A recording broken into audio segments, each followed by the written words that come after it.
ni Sauda Hussein, na kuna watu ambao walikuwa wakinitumia message mbalimbali, mama wa kidani wakiniomba ushauri wa masuala ya mahusiano, na kiukweli mimi sio mtaalamu eneo hilo, na kwa kuwapenda watazamaji wa Kidani nimeamua leo kuwaletea mtaalamu wa masuala ya mahusiano. Huyu ni mwana saikolojia, lakini pia amewahi kupata tuzo kuhusiana na masuala ya utishimuzi wa afya ya akili, na wale wanaotembelea kwenye mitandao ya kijamii wanamjua kama Madam Leila Abubakar, na kwa wale ambao hawamjui kabisa, kupitia Kidani hapa ni fursa ya kumfahamu zaidi. Madam Leila, asalamu alaykum. Wa alaykum salaam wa rahmatullahi wa barakatuh. Salama. Nzima kabisa. Nashukuru Mungu. Naam. Kwa watu ambao wanatembea kwenye mitandao ya kijamii, yani sijui kama kuna mtu hakufahamu ambaye anatembea kwenye mitandao ya kijamii hasa wa Tanzania, kwa sababu pia masuala ya mahusiano ni mambo ambayo yanatikisa tuseme. Safari yako ilikuwaje mpaka kufika hapo, na nini kilikusukuma uchague eneo hilo kama mtaalamu? Walikuwa wananiita dada bichwa wakati nasoma. Sasa unaona watu wengi sana walikuwa wanakuja kwangu kwa ajili ya kuhitaji msaada, lakini watu wengine walikuwa wanaamini kwamba nina uwezo kuliko wao. Shule hii nilipewa udada mkuu nikiwa na miezi miwili tutoka nimejiunga, kwa sababu nilichelewa kujiunga, nilikuta wenzangu skuli. Mwalimu wangu alikuwa ananipa mimi majukumu ya kuwaelewesha wenzangu darasani, kwa kuamini kwamba Lela anaweza akawaconvince hawa watu kufanikiwa. Na tunashukuru Mungu, mwaka wetu form 6 yetu tuliongoza katika shule yetu, tulikuwa na matokeo mazuri sana. Sasa baada ya kurudi nyumbani, kwa watu wengi sana wanajaa, kiasi kwamba mamangu ni Rahim, alhamdulillah, ni mtu anapenda watu, lakini baba alikuwa si mkazi. Baba yetu sisi alikuwa msafiri, alikuwa akitoka kwenda mbali kwa ajili ya kazi. Sasa pale nyumbani ilikuwa Alhamisi, ilikuwa siku ya chai. Nafahamika watu wote kwamba ukienda nyumbani kwetu Alhamisi ilikuwa siku ya chai. Sasa baada ya chai watu hawaondoki, sasa tasalia pale. Sasa mama yake akiniambia zungumza nao, wausie kuhusu shule, kuhusu watoto. Sasa unaona nimemaliza form 6, sasa nimerudi, ikawa si wageni wa mama sasa wanaokuja, ilikuwa wageni wangu mimi. Sasa maana mbona nyumba yangu nataka kuigeuza kama msikiti, sipendi mimi namna hii, watu wengi sana. Sasa nikahama nikaenda kwa aunti yangu. Sasa nikakaa huko kwa aunti yangu, naye anastaajabu, watu ni wengi wajao. Naona sasa basi Mwenyezi Mungu atatujalia, nikaenda kusoma sasa degree ya kwanza. Sasa kule nilikuwa na marafiki, alhamdulillah nilipata marafiki Waislamu pamoja na wengine wa dini nyingine, lakini wote walikuwa kitaka kuvaa kama nivaavyo. Sasa Leila wapendeza sana na hijab, mimi kila Friday nitakuwa navaa sawa na wewe. Sasa ile chuo tukisoma ilikuwa chuo cha Kikatoliki, wawajua wao wako vizuri katika maadili. Sasa mimi ndio nilikuwa wakinipenda zaidi kwa sababu wanaona kaa kidogo niko sawa kwenye maadili. Sasa wale rafiki zangu ilikuwa kile wakivaa siku zote kawaida, lakini kile Ijumaa lazima atavaa abaya na mimi. Sasa tukatoka nikaingia shuleni kufanya kazi, lakini kiingia katika shule kufanya kazi sikuingia kama mwalimu. Niliingia kama assistant lecturer katika chuo cha ualimu. Katika nafundisha sasa katika nimespend miaka 7 pale shule. Ndipo sasa nilipogundua kwamba kuna shida kubwa sana kwenye malezi, na inakuja kwa sababu watu hawajafahamu wanahitaji nini, na watoto hawajafundishwa sawa sawa nyumbani. Kumbe shida ilikuwa si wanafunzi kwa nini hawako sawa, shida ilikuwa ni wazazi ndio wenyewe walikuwa hawako sawa. Sasa ile kutokuwa na usawa ndio sasa inashusha mpaka chini, watoto nao wanakuwa hawako sawa. Sasa pale ndipo nipoona picha kwamba ndio maana nyumbani ilikuwa wakija wanawake hawataki kuondoka kwenye chai, ndio maana alikuwa anataka wasalie pale pale. Basi hii ndio shida. Nikaanza sasa mimi vikao na kina mama, lakini sikufanyia wote, nikawa nimechagua wanawake 500. Sasa nikaongea na bwana mmoja, akanambia Lela, wewe hawa watu ndio utawaelimisha, lakini shida yao kubwa ni uchumi. Basi tukaingia kwenye project ya kwanza kabisa, mpaka nikaanzisha hii Kaya Wellness. Tuliingia project ya kwanza ya mkopo wa mbuzi, kukopesha na mbuzi na wanawake hao 500.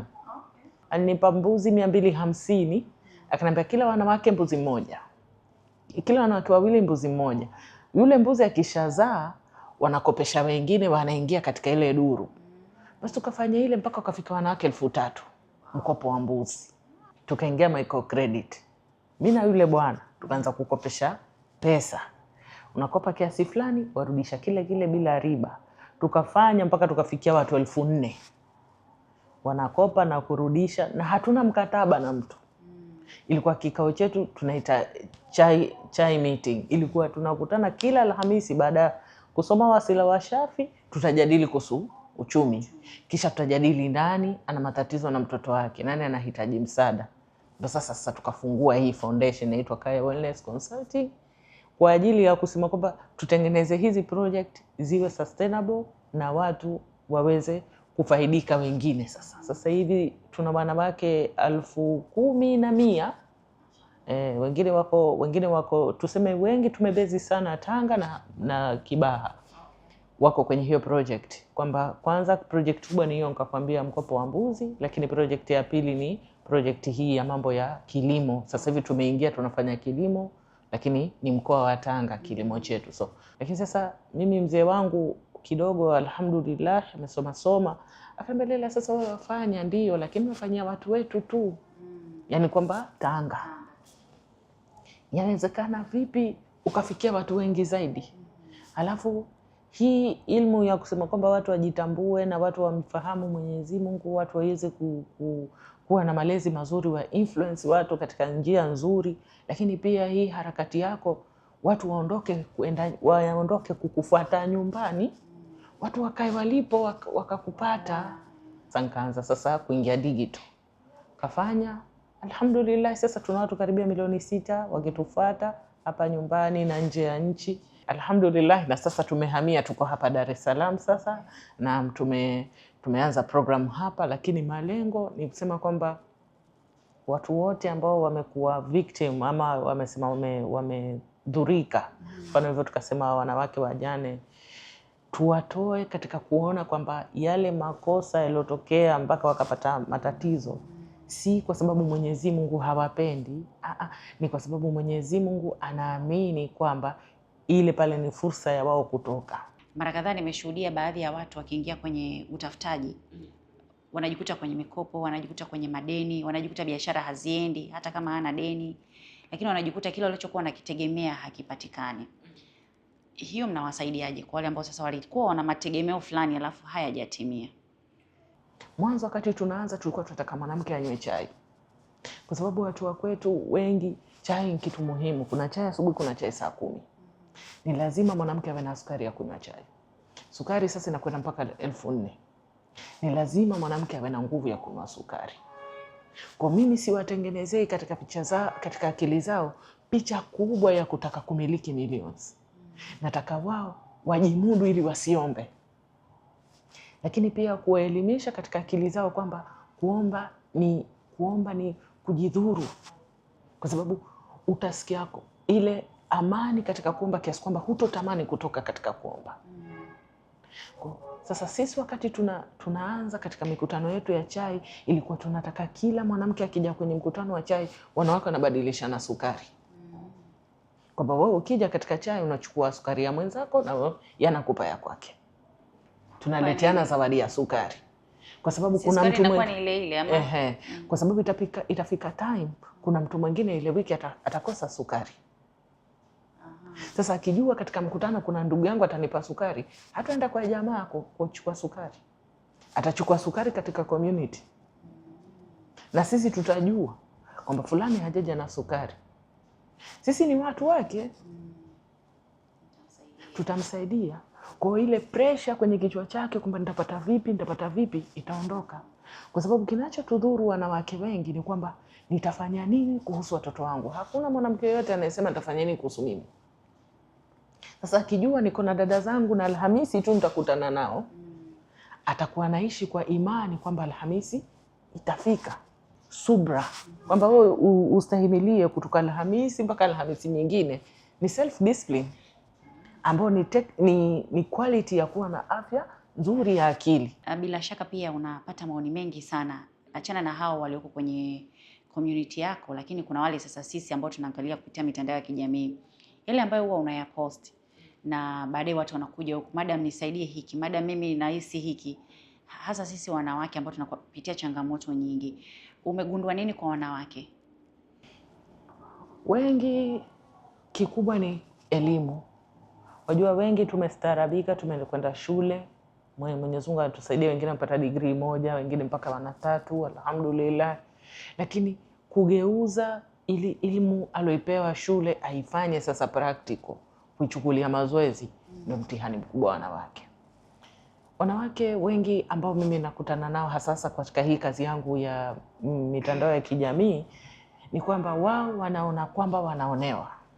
Shida kubwa iko hapa. Kwani hatuonewi? Sisi tu tumeonewa. Wanaonewa watu kabla ya kuja utume. Wakawa wanawake wakizikwa, kwamba ukizaa mtoto wa kike ni aibu kwako. Ona haya yanayotokea ni kama yaliyotokea nyuma. Ona sasa ukisema ukae chini uanze kulia, jamaa wanasonga mbele, uonevu unazidi. Lakini ukaona kama hii ni fursa. Wananionea kwa sababu kuna kitu, ndio maana wananionea. Sasa mimi nitaonewa leo Jumatatu, tukifika Alhamisi sionewi tena. Kwa sababu hii Jumatatu nitaonewa, nitalia, Jumanne na Jumatano nitachukua nguvu, ila Alhamisi wakija kunionea mimi hawanikuti, mimi nitakuwa nishenda zangu. Uzuri sasa ndio hivyo kwamba sasa hivi tunapeleka mbele kwamba wanawake wawe na uwezo wa kusafiri wakitaka. Yaani kuwa na, wanasema right to movement. Haki ya kufanya movement, haki ya kusogea. Taka kwenda hospitali, uwe na nguvu ya kwenda hospitali. Hospitali zipo mashallah. Baada ya kuonewa sasa upate hiyo nguvu. Hospitali zipo mashallah, ofisi za serikali zipo mashallah, lakini je, huyu mtu ana nguvu ya kutoka kwenda kuomba msaada? Ndio hii sasa mimi ndo kampeni yangu ya miaka 3, 2026 mpaka 2030, kwamba 2026 mpaka 2030 kujaza kujiamini katika nafsi ya mwanamke, kwenda kutafuta msaada. Ule ukombozi aliosema Mtume Mwenyezi Mungu sallallahu alaihi wasallam miaka 1400 iliyopita kuhusu wanawake, na sasa ni ulete kwenye reality. Waamini wamekombolewa, waamini kwamba matatizo haya yametokea si kwa sababu sisi ni dhaifu, ni kwa sababu sisi tuna nguvu. Kwa jamaa wanahofia hawa wenye nguvu namna hii, hawa tukiwaacha songe mbele watasonga mbele zaidi. Kwa kabla hawajasonga mbele tuwakate miguu ili wasisonge mbele. Okay. Lakini pia kusema ikiwa ulipokaa kuna miba. Kwa sababu kuna wanawake mashallah wamezaa lakini wananyanyasika, wamekaa katika viti vina miba au vina misumari, lakini hawawezi kusema. Kwa sababu gani? Nikisema watanaonaje? Sasa hiyo confidence kwamba hata ukisema wala hata hakuna anayejali, wewe sema tu. Shauri zao, wakikasirika shauri zao, wasiposikia shauri zao, lakini at least umesema. Lakini pia kujenga wanawake ambao wanaweza kusema hapana, nimechoka, siwezi kufanya tena. Kwa sababu nimekutana nao wengi kama hao, wengi wanakuja kwangu wanasema mimi na watoto na ndoa imenielemea, mpaka hivi sasa sijui hata mimi ni nani. Kila nikikaa najiona kama mimi ni mama yake Shamila tu. Sijui kabla ya Shamila kuzaliwa mimi nilikuwa naitwa Amina, sijijui tena kama mimi jina langu ni Amina. Nataka unifanye niweze kufikia nijijue kwamba mimi ni Amina kabla ya kuwa mama yake Shamila. Mimi hapa ni Amina, nijitambue mimi. Labda alikuwa na ndoto zimekufa, labda nilikuwa na kiu nataka kufanya, ama nataka kuwa kama Lela, lakini nimejisahau baada ya kuzaa. Sasa kiasi kwamba hata nikienda msalani watoto wako nyuma yangu, ndege ikipita juu yangu nauliza wanaenda wapi? Nikiona watu wanacheka na kama wanafanya kufuru hawa, kwa nini wanacheka? Mazingira haya waturuhusu sisi kucheka. Saa zote miguu yangu iko juu, niko toes up kila saa, sina utulivu. Nisipowaza kupika mchuzi, nitawaza kutengeneza formula ya mtoto. Lini mimi nitaanza kuwa kama mimi? Sasa kuwaonyesha sasa yawezekana ukarudi, yawezekana ukawa Lela alafu ukawa mama yake Lela. Nikushukuru sana kwa kuendelea kubaki hapo kuangalia Kidani, na bado tuko hapa na Madam Leila Abubakar ambaye yeye ni mwanasaikolojia lakini pia ni mtaalamu wa masuala ya afya ya akili. Mwanzo nilizungumza kwamba hatuna zile self esteem, hatujiamini vya kutosha. Na then unaishi na mwanaume ambaye hajiamini vya kutosha. Mwanaume asiyejiamini atakufanya wewe usijiamini, kwa sababu anaamini wewe ukijiamini yeye atahisi pia unamdogosha na kuwa mdogo. Kwa wanawake wanaishi kwenye mazingira kama hayo, yeye huenda ana hizo ndoto tayari, akishakuwa mama anataka kuzifikia, lakini anaishi na mtu ambaye hajiamini. Unafikiri ni rahisi yeye kunyanyuka pale, hata kama akipewa mawaidha kiasi gani? Kuwa na mtu anayekuonea, anayetaka wewe ushuke chini, maanake ulifanya machaguo ambayo si sahihi kuhusu mwenza. Kwa ulifanya machaguzi ukiwa kama mwanamke mwenye njaa, nahitaji mwanaume kabla sijafika miaka 30. Kwa anayekuja yoyote mwenye kauli ya kiume, kikubwa wewe anapumua. Siku hizi wanaandika kwenye mitandao Mungu nimeomba, kikubwa wewe anapumua sasa hivi. Hutamani starehe kwa sababu hujatokea katika starehe, na unaona kwamba nisipoipata starehe hivi sasa nitachelewa, kiasi kwamba umeweka listi ambayo unaitiki. Ndio maana sisi wakati tukianza mfano sasa tunakuandaa au tunaandaa mabinti ili uwe mke, kwanza tutakutibu. Wewe unaona tu mradi kaja na ushaaminishwa kwamba mwenye dini ndio mtu sahihi, unashindwa kuangalia huyu mtu mbali na muonekano, vitendo vyake viko vipi? Je, nafsi yangu yaniambiaje? Je, nimewashirikisha kaka zangu, mwalimu wangu tuswali istikhara? Au nimeolewa tu? Mtu anadanganya vitu vidogo, mfano mtu anadanganya umri. Kwa nini unadanganya umri? Ama unapofanya kazi, mimi nafanya kazi katika system. Sawa, unafanya kazi katika system. System gani? Au kuja kumtizama, la kumbe si afanya kazi katika system. Uko zake katika soko. Ndugu yangu ulisema ufanya kazi katika system, no, kumbe uko katika soko. System ya soko. Kitu gani kilichokufanya mpaka ukasema uongo? Muulize mtu kwa nini anasema uongo. Kubalianeni mapema. Kipato chako ni ngapi? Ni 6,000. Kwa mwezi mimi nataka 20,000, utaweza? Sasa wewe hutaki kuongea na mtu. Sasa ongea sana kwa wewe mwanamke una tamaa. Kwa sababu kila mtu ana tamaa, ndio maana hata sisi tumekuja kazini. Kila mtu ana tamaa na kila mtu anataka kuondoa umaskini. Mimi maisha yangu yalikuwa magumu. Mimi nilikuwa nikipeleka maandazi dukani. Nikishapeleka maandazi dukani ikauzwa kesho, uchukua unga mwingine kwa ajili ya kesho. Kuna saa mamangu hunituma nende nikakope. Wale wanaonukopesha wanaanza kumsema mamangu kabla hawajanipa mimi bidhaa. Ilikuwa tukienda shule wala hatupewi hela ya shule. Basi mishakula. Nendeni hivyo hivyo.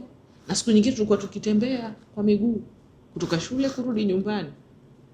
Mimi niko traumatized nikiwa shule. Siwezi kutaka mtoto wangu awe traumatized kutoka shule. Ndio maana nimeenda shule nimesoma. Kama wanioa, yabidi kuna mahali umefanya jitihada. Tusogeze watoto katika mahali ambapo trauma zitakuja shule, lakini si katika familia. Sisi badala ya kunywa uji wa formula tunakunywa uji wa dona. Kila mtu amepata matatizo. Lazima uwe na uchungu wa shule wa kusoma. Wa kusema kwamba mimi nataka kusoma ili watoto wangu wasisome kwa barua. Waje tukao tukipa barua. Mpelekea mwalimu mkuu, nitamletea pesa yake baadaye kidogo. Kwa nini watoto wako waende shule na barua? Unapotaka kuoa ama kuolewa, ile ni kama lazima usete akili yako kama unaenda kufanya project fulani, kama unaenda kufanya biashara fulani, kwa sababu unaingia kwenye mkataba ambao lazima una malengo. Mwanaume akiwa anaenda pale anakuwa na hayo malengo, anakuwa na hayo maono. Lakini sisi wanawake mara nyingi tunaenda kwa sababu ya moyo. Tuko very emotional. Mtu unamuona tu fulani umempenda. Unafikiri hiyo itakuja kuondoka kwa sababu sisi tuko hivyo. Tumeumbwa, I don't know, sijui kama ndo tumeumbwa hivyo. Lakini mwanaume yeye ana maono kwamba mimi namtaka huyu kwa sababu ya 1, 2, 3, ana vigezo hivi ambavyo mimi navitaka. Lakini sisi vile vigezo mara nyingi tunavisahau. Tutatoboa kweli? Hakuna watu wenye standard. Nakwambia kama mwana psychology, hakuna mtu mwenye standard kama mwanaume. Anataka mwanamke mweupe, ni atakwenda kuoa mwanamke mweupe. Anataka mwanamke slim, atakwenda kuoa mwanamke slim. Hawezi kusema eti huyu nitamfanyisha tizi atapungua. Kama huna kigezo atakacho hawezi kukusubiri. Ila sisi sasa, mtu hajui kutembea, tusema kidogo kidogo atajifunza mwendo, kisha nitamvumilia mpaka ajifunze mwendo. Mtu hasali basic character ya kuswali, mtu haswali. Nitakuwa na muhimiza. Wewe yendo kisha cha familia, wewe ni shingo labda. Utahimiza vipi kichwa kiende unapotaka? Kichwa ndio chachakiwa kiende kinapotaka, wewe utii. Wajua sisi si watoaji. Sisi ni watu wa kutoa sadaka tu, lakini wa kufanya mambo makubwa hatuwezi. Kwa hiyo huchoka haraka. Sisi utakana sisi baadaye watu wasikia jamaa wanasema mimi mume wangu hunifanyia kadha. Kisha ukaanza kujiona kama yatima. Lo, mbona mimi sitamfanyia wacho? Yeye ndo mimi kumfanyia. Utasikia wivu. Na mimi nitafanyiwa lini? Wewe utaanza zinaa. Utafute mwanaume wa kukufanyia. Sasa unapata dhambi. Wakati ni mambo ambayo ungeweza kuepuka toka zamani. Kutana na watu wanaotaka safari, waambie jamani tuendelee safari.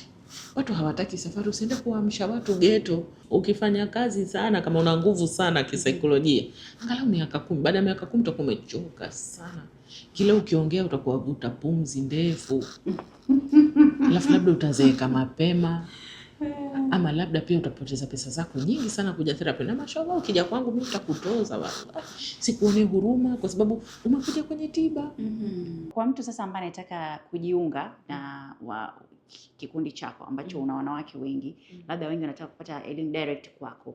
Vigezo na masharti ni vipi, na kama wanaruhusiwa kutoka kokote pale duniani ambako wananiangalia kupitia Kidani? Hakuna masharti. Tuko na grupu aina mbili. Kuna grupu ya diaspora, yani ya wazungumzaji wa Kiingereza, lakini tuko na grupu pia ya Kiswahili. Sharti kubwa lazima uwe mwanamke, lakini pia uwe unataka kufanya mabadiliko. Hiyo ndo sifa kuu. Lazima uwe na discipline na uwe na commitment kwamba unataka kufanya mabadiliko. Mimi nimechoka kuwa kama ile kibao cha welcome kwamba kila mtu afikae na kiatu. Mimi nimechoka, nataka kujipambania. Lakini pia sharti lingine, lazima utake kubaki mwanamke. Kwa sababu kuna watu wengine wanasema mimi nataka niingie kwenye grupu yako nianze kufanya vitu kama mwanaume. Hapana, sifundishi watu mimi kutoa jinsia. Lazima utabaki kama msichana, lakini utakuwa umejitambua. Uvunje mzizi wa fitina, uishie kwako wewe. Usiendelee kwenye kizazi chako. Kizazi chako kiwe cha watoto tohara, tunasema, ambao wako sawa, afya ya akili wako sawa na kujitambua. Sasa mimi nafanyisha hivyo. Sasa sijui wakawa labda wanasema tunakwenda kule ili tuwe 50 kwa 50. Okay. Mimi nataka mubaki kwa wakina mama tu. Kwa mada itakayokuja tutazungumzia kuwa mke bora inamaanisha nini na inatofautiana vipi na wewe kujitambua na kujisimamia na kuweza kupanga safari na ukaienda. Yaani upange safari uende, lakini chini ya usimamizi. Mimi ni believer wa wanawake ambao sitaki wanawake waenderesi. Nataka wanawake watulie, wafanye watu walioyafanya wakina Bibi Hadija. Kwamba tusiwe sisi sana kimbele. Wanaume tuwaweke mbele, si tubaki nyuma. Hata kama ikija kimbunga waondokewa. Kwa hiyo mimi natamani wanawake tuwe wavivu, kazi yetu nikupokea, kazi yetu nikusema sawa, lakini tusiwe sasa sisi ndo tunatoka tuwape ujasiriamali wanaume. Sitaki. Nataka wanawake wapumzike. Ile mizigo walioibeba mama zetu kutulipia shule, sio kupitia mikopo, sisi tupumzike. Na mtazamaji wa Kidani, bila shaka umejifunza mengi sana kutoka kwa Madam Leila Abubakari. Tumepata elimu ya kutosha, lakini pia tumemjua kidogo yeye ni nani. Kwa wale wanawake sasa ambao wanataka kuwa wanawake, sisi sio tunapokea, utunzwe, upendwe, ufurahishwe, ule vizuri, uzae kwa amani, uishi vizuri. Madam Leila anakukaribisha sana. Namba simu inapita hapo chini kwenye screen yako 0688 475656. Pia unaweza kufuata katika mitandao ya kijamii, hata ukiandika Madam Leila Abubakari utampata, lakini andika pia Sauda_Kidani Show, UTV-TZ ama Azam TV-TZ, kote huko napatikana. Lakini unaweza pia kutuma ujumbe mfupi wa maandishi na nikakuunganisha naye moja kwa moja. Mpaka wakati mwingine tutakuwa naye tena hapa katika vipindi vingine vitakavyofuatia, na tuendelea kujifunza mengi sana kutoka kwake. Sana kuhusiana na mwanamke, kuwa mwanamke inamaanisha nini. Mpaka wakati mwingine, kwaheri. Leila Abubakari Chamshama ni mkurugenzi mtendaji wa taasisi ya Kaya Wellness. Leila amebobea katika elimu ya uhusiano na ustawi wa ndoa, mbinu bora za malezi ya watoto, pamoja na kuendesha semina na madarasa mtandaoni yanayogusa maisha ya maelfu ya watu. Alianza kupata nuru ya kuwa mshauri tangu akiwa shule ya sekondari. Amemaliza shahada ya kwanza na ya pili, akibobea katika elimu na maendeleo ya jamii. Leila ameshiriki mikutano na majukwaa mbalimbali ya kitaifa na kimataifa yanayohusu elimu, afya ya akili, uongozi, usawa wa kijinsia na maendeleo ya jamii. Mbali na taaluma yake, Madam Leila amejikita katika kazi za kijamii na uwezeshaji wa wanawake na vijana kupitia shughuli mbalimbali za kiuchumi na maendeleo ya kijamii.